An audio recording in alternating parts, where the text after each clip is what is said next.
नमस्कार, the news post देख रहे हैं आप और मैं हूं आपके साथ समीर। आज हम बात करेंगे वक्फ बोर्ड संशोधन विधेयक 2024 की, जिसने देश भर में चर्चा का माहौल गर्म कर दिया।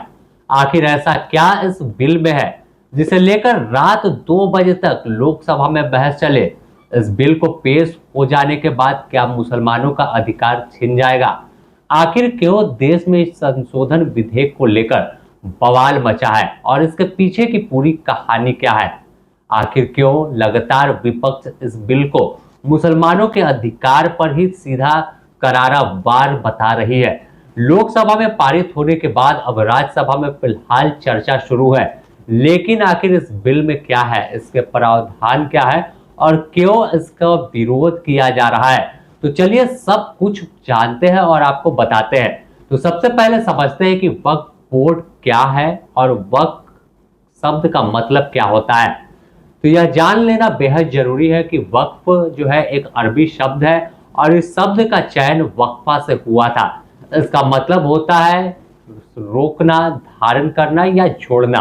अब बताते हैं कि वक्फ बोर्ड क्या है। इसमें कई मुस्लिम अपनी संपत्ति को धार्मिक, शैक्षणिक या सामाजिक जो धर्म से जुड़ा हुआ कार्य है उसे लेकर डोनेट करते हैं। देश भर में करीब 32 यानी 32 वक्फ बोर्ड है, जिनके पास 8.7 लाख से ज्यादा की संपत्तियां हैं और उनके मालिक वक्फ बोर्ड के जो चेयरमैन होते हैं, अध्यक्ष होते हैं, कमेटी के लोग वो हैं। इनकी कुल कीमत की अगर बात कर ले तो करीब 1.2 लाख करोड़ रुपए है और क्षेत्रफल सिर्फ जमीन की देखें तो 9.4 लाख यानी 9.4 लाख एकड़ जमीन, जो माना जाता है कि देश में किसी भी निजी संपत्ति अगर रेलवे और अन्य सरकारी संपत्तियों को हटा दे, फिलहाल यह सरकारी संपत्ति में गिनती नहीं आती थी, तो सबसे अधिक वक्फ बोर्ड के पास देश में जमीन है। लेकिन सरकार का कहना है कि इन संपत्तियों के प्रावधान में पारदर्शिता की कमी है और दुरुपयोग की शिकायतें मिल रही है कि जो तमाम कमेटी में लोग हैं, जो वक्फ बोर्ड कमेटी के अध्यक्ष हैं, चेयरपर्सन है और तमाम जो सदस्य होते हैं, वो इसका दुरुपयोग करते हैं और अपने रसूख के बल पर इस जमीन को कब्जा कर लेते थे और वहां पर अपने उपयोग के मॉल या दुकानें बनाकर तमाम वसूली होती थी। इसको ठीक करने के लिए वक्फ संशोधन विधेयक 2024 लाया गया है।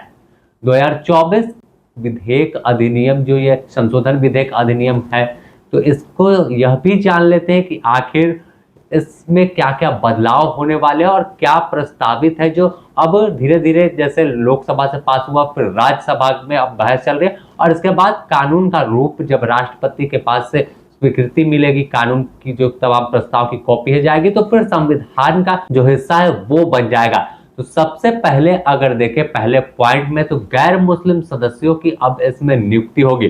फिलहाल अब तक वक्फ बोर्ड की कमेटियों में गैर मुस्लिम जो है नहीं होते थे, लेकिन अब केंद्रीय वक्फ परिषद और राज्य वक्फ बोर्ड में कम से कम 2 गैर मुस्लिम सदस्य होंगे और 2 मुस्लिम महिलाएं भी शामिल होंगी। तो यह बड़ा अब जो अपडेट है, जो बड़ा दांव खेला गया कि किस तरह से आरोप लगता था कि मुस्लिमों की महिला, जो मुस्लिम समुदाय की जो महिला है वो घर से नहीं निकलती हैं, उन्हें दबाया जाता है, तो वो कैसे खुद को आगे करे। तो यह बड़ा कहे तो एक स्टेप केंद्र सरकार ने उठाया कि मुस्लिम महिलाएं भी अब इस जो कमेटी होगी इसमें शामिल होंगे और अपने कैसे मुस्लिमों को आगे किया जाए, कैसे मुस्लिम बहन आगे बढ़े, उस पर अपनी भी राय रखेंगे और तमाम चर्चा के साथ ही आगे से वक्फ बोर्ड की कमेटी में कोई निर्णय होगा। तो सरकार का कहना है कि इससे संशोधन और पारदर्शिता जो है वो बढ़ेगी।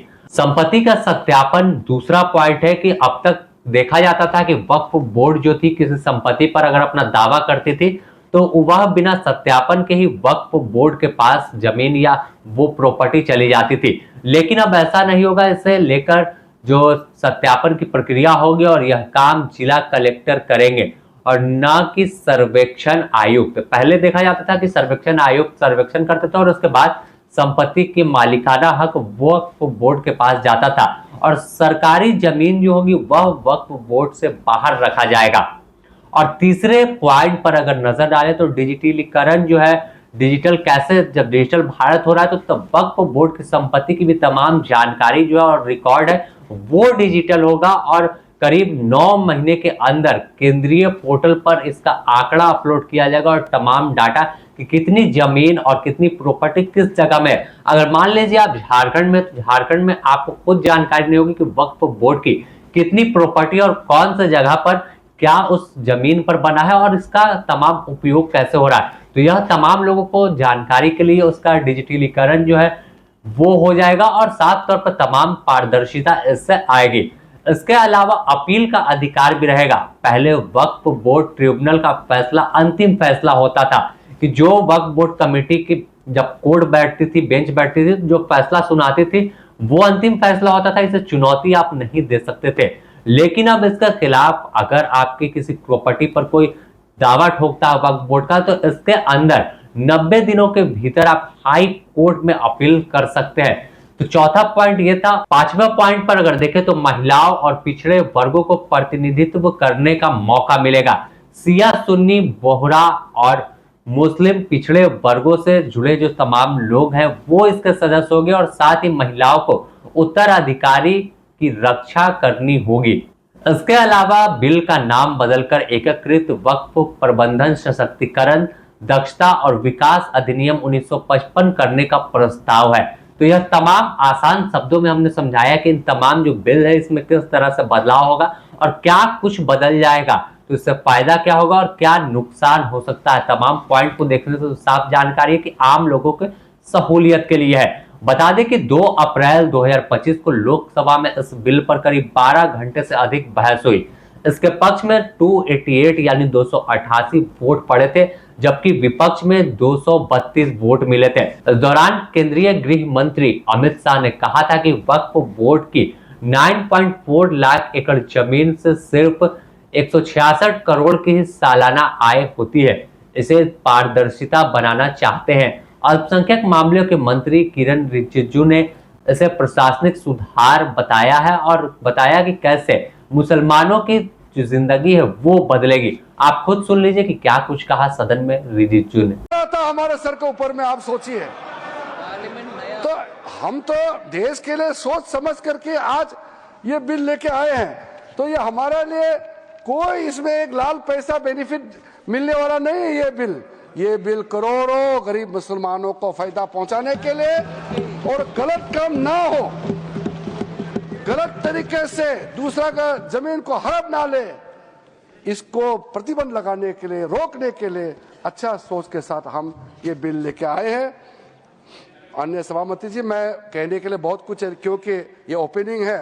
हमारे यहाँ जितना विद्वान माननीय सदस्य हैं उनके बातों को मैं सुनने के लिए बहुत इच्छुक हूँ। तो सुनने के लिए मैं तैयार हूँ। हमारे वरिष्ठ माननीय मंत्रीगण भी यहाँ बैठे हैं, हम लोग सब सुनेंगे। लेकिन इस बिल का विरोध भी जोरदार है। यह तमाम पक्ष थे और सरकार का कैसे बदलाव होगा वो बता दिया। लेकिन सदन के अंदर और सदन के बाहर जिस तरह से विरोध हो रहा है, खासकर अगर बात कर ले विपक्षी दलों की जैसे कांग्रेस, समाजवादी पार्टी और AIMIM, राजद, तमाम इसे अनुच्छेद 26 का उल्लंघन बता रहे हैं, जो धार्मिक समुदाय को अपने मामलों के प्रबंधन का अधिकार देता है। इसी दौरान AIMIM प्रमुख असदुद्दीन ओवैसी ने कहा कि यह वक्फ की स्वाधीनता छीनने और संपत्तियों को हड़पने की साजिश है। All India Muslim personal law board ने इसे कोर्ट में चुनौती देने की बात भी कह डाली है। कई जगह पर मुस्लिम संगठनों ने काली पट्टी पहनकर विरोध जताया है, तो कई जगहों पर इसका समर्थन भी हो रहा है और सड़क पर तमाम लोग केंद्र सरकार को बधाइयां दे रहे हैं। पहले आपको सुनाते हैं कि किस तरह से सदन के अंदर विपक्षी सांसदों ने आवाज बुलंद की है। मिसाल के तौर पर मोहिबुल्लाह साहब जिस मस्जिद के इमाम है, पार्लियामेंट के सामने मस्जिद है सर, 123 प्रॉपर्टीज में मस्जिद है, डिस्प्यूट चल रहा है। कल कलेक्टर या डिस्ट्रिक्ट ऑफिसर बोलेगा कि भाई साहब ये गवर्नमेंट प्रॉपर्टी है, स्टिकर लगा दिया जाएगा, मस्जिद बंद, गवर्नमेंट प्रॉपर्टी हो गई, होगी ना सर। अब ये बताइए, आप जब से यहां पर पूरे बीजेपी रूलिंग पार्टी हमको ज्ञान दे रहे हैं कुछ नहीं होगा, कुछ नहीं होगा, मैं दलील के साथ बता रहा हूं आपको।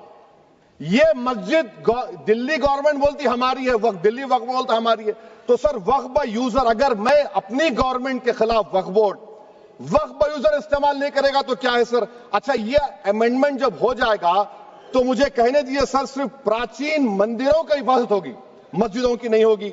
अब सर आप आ जाइए, अगर डिस्प्यूट मेरा एंशिएंट मॉन्यूमेंट से वक्फ का, एक मिसाल दे रहा हूं। तो क्या है इस बिल के फायदे और नुकसान, यह तो समझ गए। सरकार का भी दावा है कि यह भ्रष्टाचार रोकेगा और वक्फ की आय को 166 करोड़ से बढ़ाकर 12,000 करोड़ तक की जा सकती है।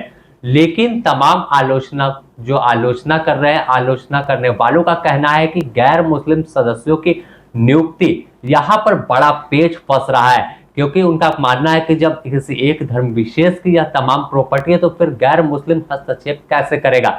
यह उनके धर्म के निजता पर सीधे तौर पर एक कहे तो वार होगा और उसे कमजोर करेगा। अब सबकी नजर राज्यसभा पर है, जहां एनडीए के पास बहुमत नहीं है।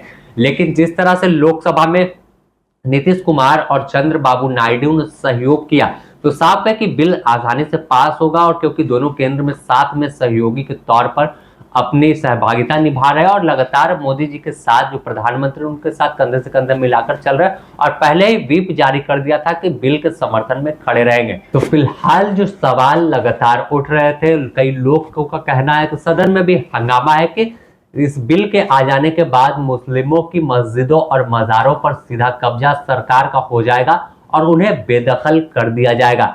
लेकिन साफ तौर पर सदन के अंदर केंद्रीय गृह मंत्री और अल्पसंख्यक कल्याण मंत्री जो किरण रिजिजू हैं, उन्होंने साफ किया है कि अधिकार किसी का नहीं छीनेगा, बस एक नियंत्रण रहेगा और कैसे उस समुदाय को आगे करे जो पिछड़ेपन से झेल रहे हैं, इस पर फोकस होगा।